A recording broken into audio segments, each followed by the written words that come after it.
Let's see. Go to that one. Hello, and welcome to Chat from the Deep, our weekly live stream post-session discussion. We talk about what just happened during D&D. Is the chat for session 67. So if you've not watched that session yet, please. We're not going to get to 69, I just realized. Oh, that's a bummer. Because next time will be 68, will be the finale. And well, then the epilogue and recap, I always call it the epilogue and recap. I don't call it a session. Oh, okay.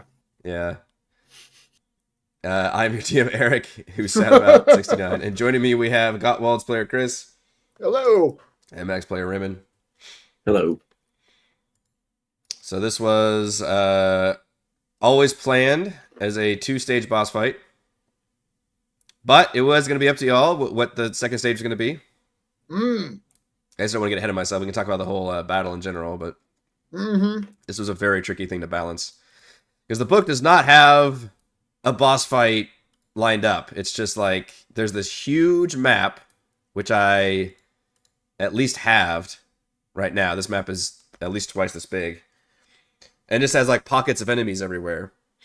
So it almost feels like more of a open dungeon crawl versus one big arena battle. Weird. Okay. Yeah. But does it still have like line of sight everywhere? Like, I don't know. I ruled that there was going to be line of sight because of the water thing. I mean, there's walls on the map, and I'm like, I'm not going to bother putting like line blockers and things. I'm trying to imagine just how they intended it to be run. That seems odd. Yeah, I wasn't quite sure how to do the final battle in that case. But when I realized, like, okay, let's just make it like a big battlefield thing, right? Let's do a big cinematic thing. Let's put the Tritons in there. Let's use tables because those usually go over pretty well. Although it's funny how we never see half the effects, despite them going off a lot. How many many effects were there, and how many do we see? We probably saw most by the end. There were 1, 2, 3, 4, 5 different effects. I think we saw like 4 of them. Yeah, I think you did see 4 of them. 2 of them are just basically an attack by one of the enemies, but rolling it on the table because they're both kind of weak.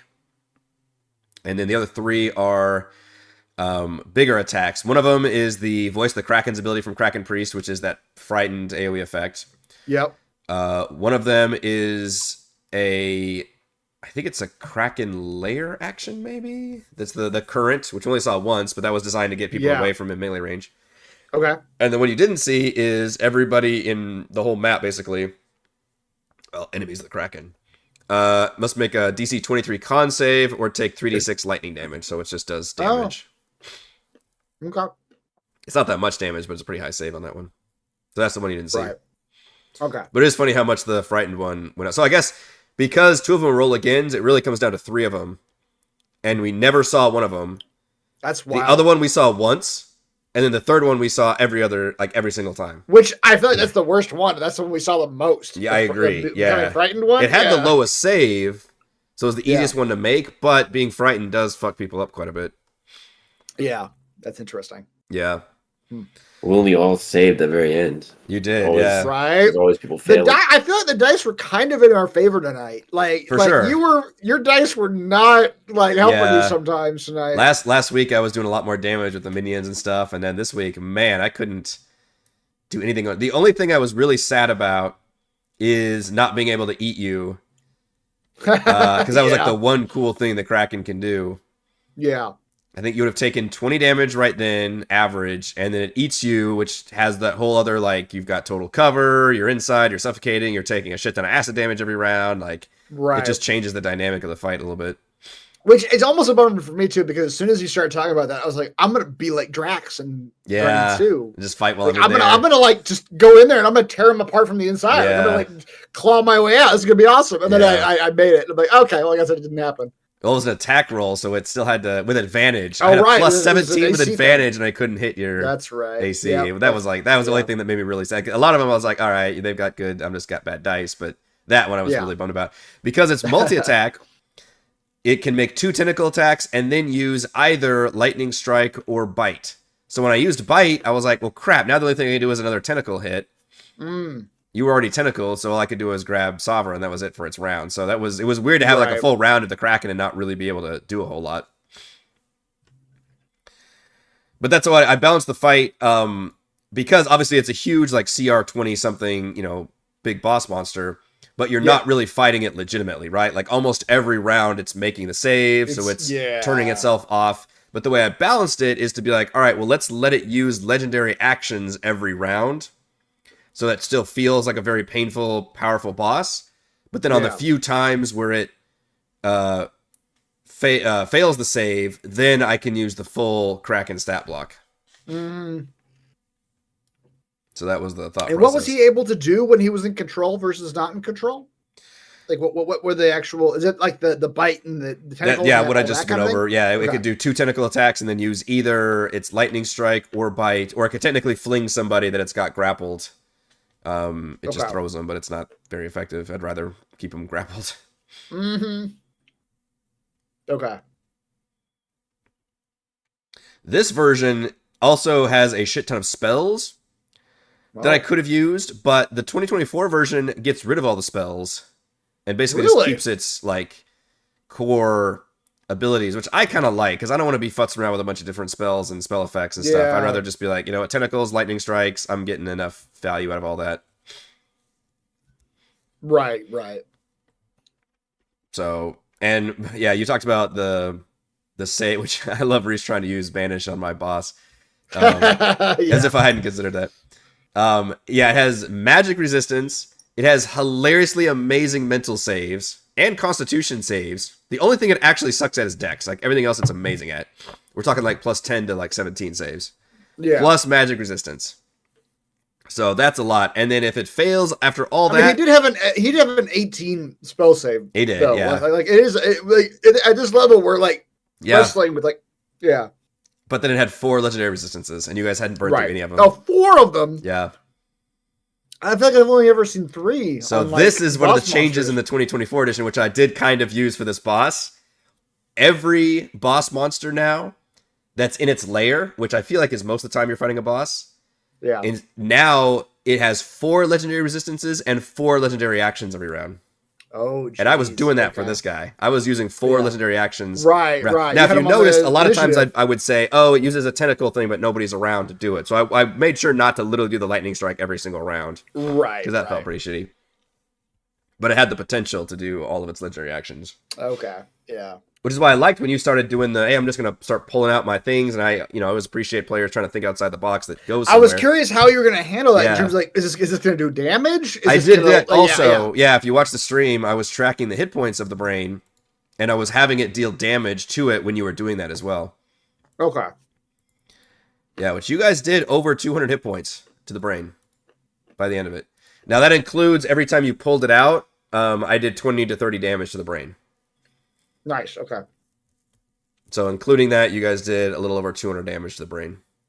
And in my notes was around the time they do about 200 damage is when I trigger the end cutscene of the brain disappearing. Yeah. Okay. Yeah, I feel like everybody got to do cool stuff. Yeah. I can't believe we forgot the ally assist table for the first 2 rounds, but I'm glad I remembered it at some point, because I would have felt really bad if we just completely forgotten about it. We just completely forgot those guys were there. Everybody for like the first collectively few forgot rounds. for the first 2 rounds. Yep. I mean, it's muscle memory. There's a lot right? going on. Like we know what we're doing, so we kind of Well, I remember the table. A week's a long time to remember something. What helps me notice how in the initiative tracker, I literally put the Kraken battle thing in there. Yes. And I put all the legendary actions at certain intervals, because I would never remember. That's smart. Yeah, to you use would. them. Yeah. Whenever I want. So I just I wouldn't. Yeah. Put a number, and that's where it happens every time. Yep. Yeah. It was interesting that you guys had to fight your way through like all the minions before making your way to the boss. We did, yes. Which wasn't too painful, but it was a bit of a like barrier. We had to fight through all of them to get there. I feel like last week it was more of a struggle for you guys, and then this week I just rolled really bad and couldn't hardly hit everybody except for those lightning strikes, because that was a saving on attack roll. Right. And you guys had much fewer enemies around also. That's true. And you get like 2 marrow that could still attack. The one poor mini boss that I gave 100 hit points to didn't do a damn thing. I guess he took 100 hit points worth of damage, so that's something. Yep. And then the 2 Kraken priests. I do feel like we pulled out all the stops here, though. Yeah, Like it was, we're pulling out abilities and yeah, I like all seeing that that. jazz. I like seeing players use all their shit and do all their stuff. And Can we, that's can we talk for a second about Heather's last Yes. move? Yeah. Because it's great, yeah, but it does highlight something for me, which is I feel like this entire campaign, Heather's been struggling a little bit with like the fantasy of the necromancer versus the mechanics of the necromancer. yeah, yeah, Because like the fact that it's an outside of combat spell technically yeah, means that every time she wants to do it, she can't do it. yeah. So I appreciate you jumping in and be like, all right, well, if you would do some extra stuff, let's just, have you go Super Saiyan and, Yeah, do especially the thing. especially for. I mean, she had a cool idea, which you want to try to meet them halfway at least. Mhm. But especially for the final battle, like that seems very appropriate Right. to like. I didn't even mention that in the stream. Like, just do that. I love superhero stuff for that reason. Like, everybody digs deep and just Yeah. go unleashes some crazy powerful ability or takes their ability to the next level or something. So Yeah. I was willing to kind of cheat around to let that happen. And I knew at that point in the battle, like, Lord, she gave me the biggest boon of all by literally staying in a mech suit and just trying to punch for like 4 rounds. Yeah. Like, the amount of devastation she could have done by just shooting all of her spells around Yep. versus just being in her mech suit. Well, that's also that was my surprise was that like a boss has legendary resistance, sure, but having a wizard in the party means that you start to burn through those. But you guys generally. never cast spells in the damn But thing. we never cast any spells Yeah. on the guy. Like we Twirl, just didn't literally really that mess one with that one banishment was the first time, which is why I was like, okay, not only does he have great saves, but he still has all of his legendary resistance yet, because you guys have not done any spells at him. So yeah, because of all those reasons, I was definitely willing to throw a big bone to Sabra and let her do that. It's a cool moment. And I'm also thinking it was later in that fight where I'm like, all right, we can treat this more cinematically than mechanically. Right. And this will work out yes. really nice with by the time You're it gets not to her rolling round a again. gazillion zombie attacks. Yeah, You're we'll just have this yeah. army like overwhelm the brain and be able to hold it down and basically help trigger the end game. Yep. Yep. So I like that a lot. Now, in terms of how I'm going to handle it next time, Well, I think somebody in chat said like, this is cool and all, but one really powerful AoE is going to just pretty much decimate her army. yeah, basically, Like it's still an army full of low-level creatures. Yeah. That it's like having 100 goblins versus one fireball is the end, right? Like Yeah. it's kind of and the interesting thing is, it'll be the second stage boss fight is not a Kraken, right? Like it's right. you guys don't know what you're up A against, I guess, in the brain. astral I plane, assume but just the brain, a floating brain. right, and is what I it is assume. weakened. Like it's so. Yeah, it was a weird. I didn't want to make it like anticlimactic compared to this fight, but it is kind of just a continuation of this fight. Right. Right. So, yeah, I don't. We'll see how it goes, but yeah. Also, I'm This more afraid of Sabra being actually- outside of the suit. to go back to our pre-stream conversation, which anyone watching is going to know what we're talking about. My complaints about the Monster Hunter Wild story. I needed Arkfeld to be involved in the finale somehow, and he wasn't. Spoilers. And for it's Monster I guess spoilers. Yeah, if any of you haven't been Hunter. You don't know what I'm the talking story's not the most Yeah, important yeah, thing. But at least in your story, like even though it's a stage 2, like a different thing, the brain is still the big bad, right? Like Right, it's still, right. like it may be a stage 2, but Yes. it's not like a totally separate entity. It's right. It's that's not a all of a Deus Ex sudden- like, oh no, it was really this other huge monster that's the threat. yeah. Yeah, for sure. What do we think of the choice? I mean, I say choice. I kind of knew what you guys were going to do, but I thought it'd be what would you have done had we like fought Toro? yeah. And that's the Like, thing is, I can Shut up, Toro. 90% of the time I can guess what you're going to do, but Yeah. I mean, I technically wanted to present it as like one of those big RPG choices at the end, where it's like, hey, you also have the option to defeat this very big malevolent creature. It's at its weakened state. Yeah. And that's a choice, and you've even got some of your allies saying this is the right move, but you've also got a choice to actually end this one threat once and for all. Yeah. The way I looked at it as like a the power of friendship end of the thing. Yeah. Like my buddy is saying like, let's Convince do me this other thing. this is the way. Yeah. I was wondering how far you were going to go with that last Yeah. bit because I was like the vampires gift thing where it's like Yeah. okay, Like, we're gonna give you something, but we're gonna keep draining you. Like, how far do you want to go with this? You know, Yeah. that kind of thing. It's funny. I didn't even realize until tonight. I was like, I do this to Reese every fucking campaign. It's because he likes it. It's because you know he I likes do. it. Well, he always, yeah. The last two campaigns, particularly, he's chosen a character and a storyline that directly involves like the villain in some way or some villainous faction or something going on that I can do body horror stuff to him. Yes. Tomb Annihilation, it was just like, I just feel like doing it.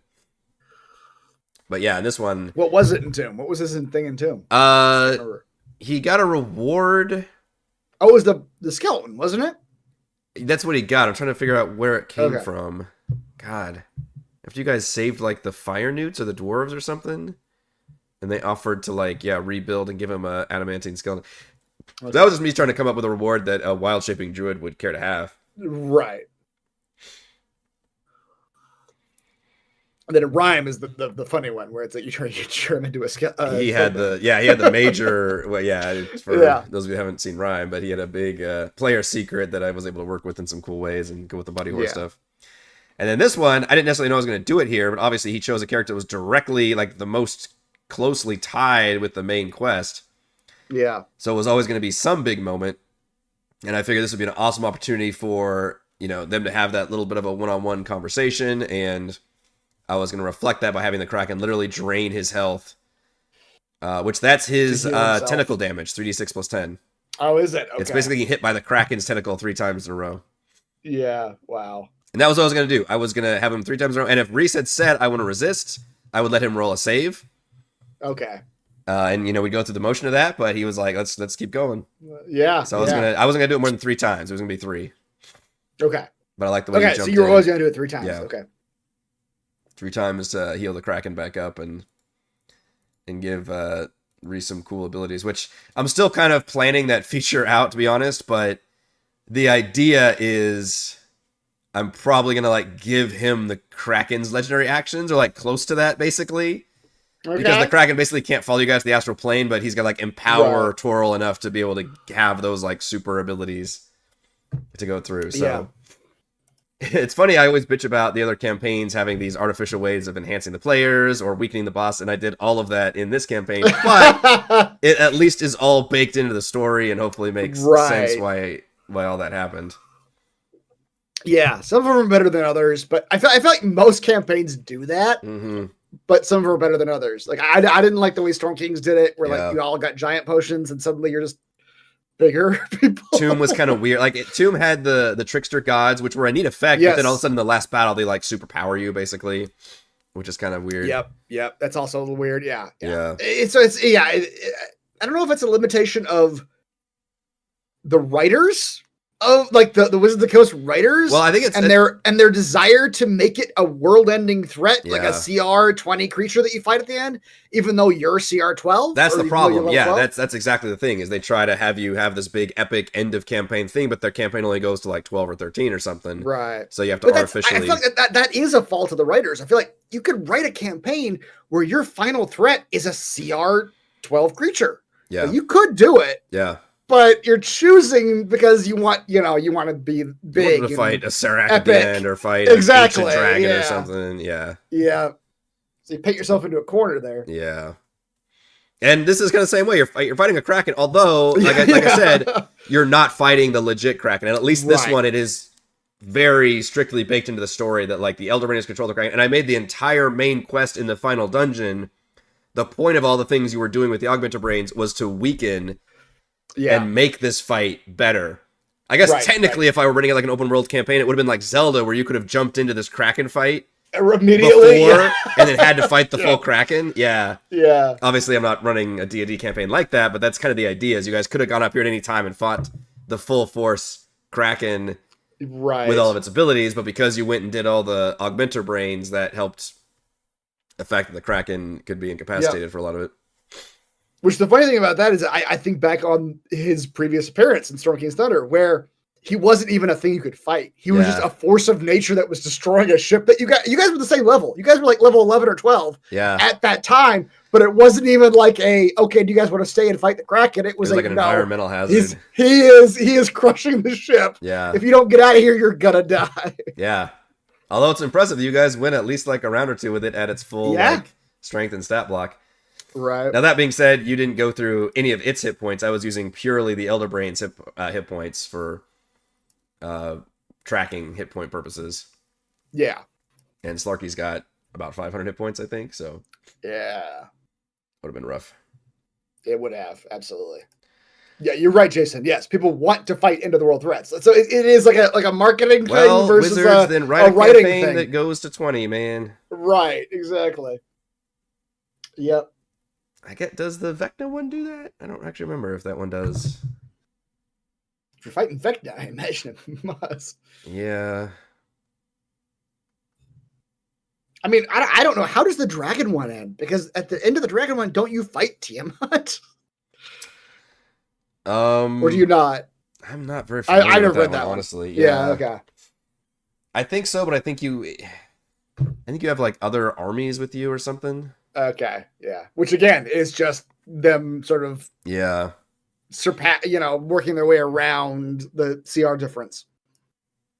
Prince's actually had a appropriate boss, I think. But that one did kind of lack a big final boss. It was just like you fight one of the elemental One of them, yeah. like manifestations at the end. Right. Were they close to your like a legit CR creature? I mean, I remember we didn't fight it. We closed the portal on it. Not the last one. I think you did fight the last time, didn't you? No, the last one we fought was the fire tornado thing, Yeah. and Reese's character literally like got the gem or whatever and did like he flew in the back and did something where he closed the portal on it. Okay. So we never actually got it to 0. We just shut the thing down. I think you might have got at least gonna have a couple rounds with it or something, but We did, for sure. Like we were all fighting it while he was doing that, I think. I do appreciate fights, and like this one where you're able to like pull the tentacles out. Like I appreciate fights where there's other like goals and dynamics going on rather than just having to kill all monsters or whatever. Yep. Team as weekend, yeah. Yeah. It does get unwieldy past level 10. Yeah, which Yeah. I mean, Wizards has basically confirmed that by having all their campaigns not last much past level 10.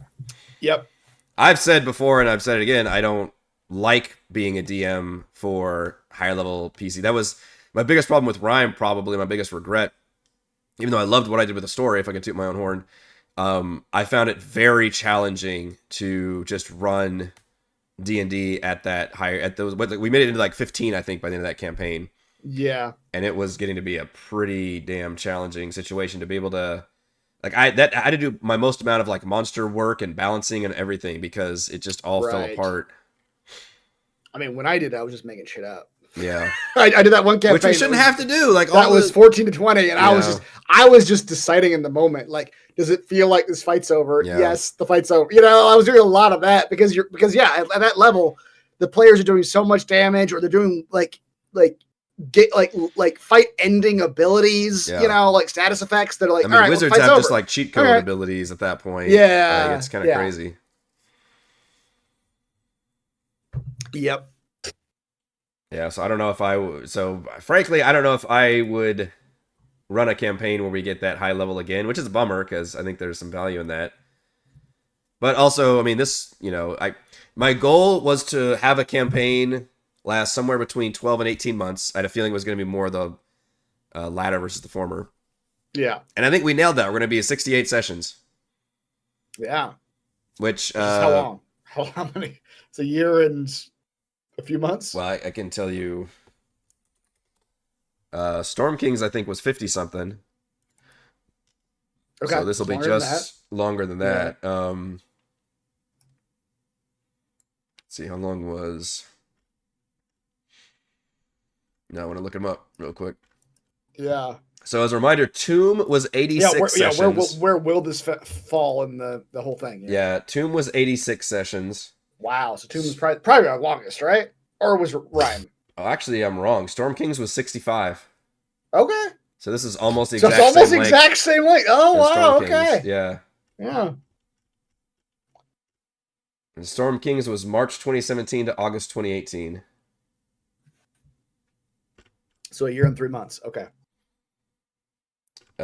Prince's was 57.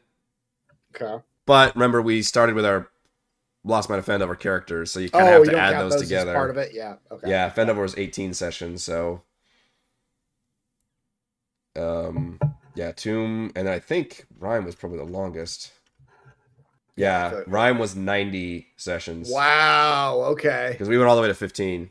Yeah. That was April 2021 to May 2023, so a little over 2 years.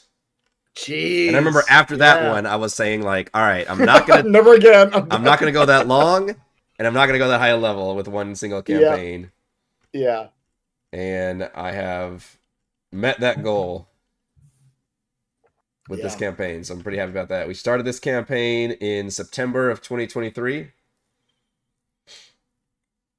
and we will end in, I guess, still March 2025. Okay, it's like a year and 4 months. Year and 4 months. October, November, December. More than that, actually. I think we're gonna be right at a year and a half. Oh, like 6 months. Yeah, like a year and a half. Yeah. Okay. Yeah, which is right at the maximum I wanted to do. So yeah, you're right. 18 months is a year and a half. Yeah, Yep. For sure. Yep. Which it's about what Storm King. So yep, that was my goal. yep. Yeah. So we're off next week.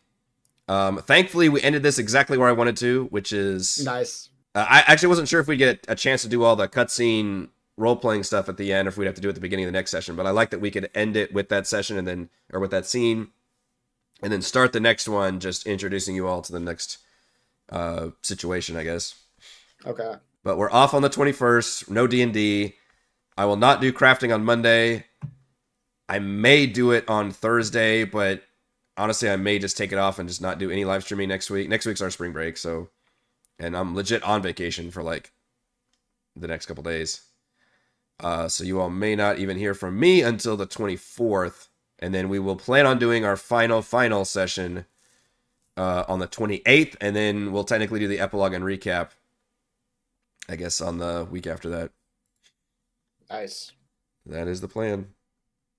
Anything else about session 6-7? It's climactic. We're in the climax. That is the goal. All right, cool. That is going to do it for Chat from the Deep. Thank you to Chris. Thank you to Raymond. Thank you for all the wonderful fans for watching, and I will see you in a while. However many days I just said. Yeah.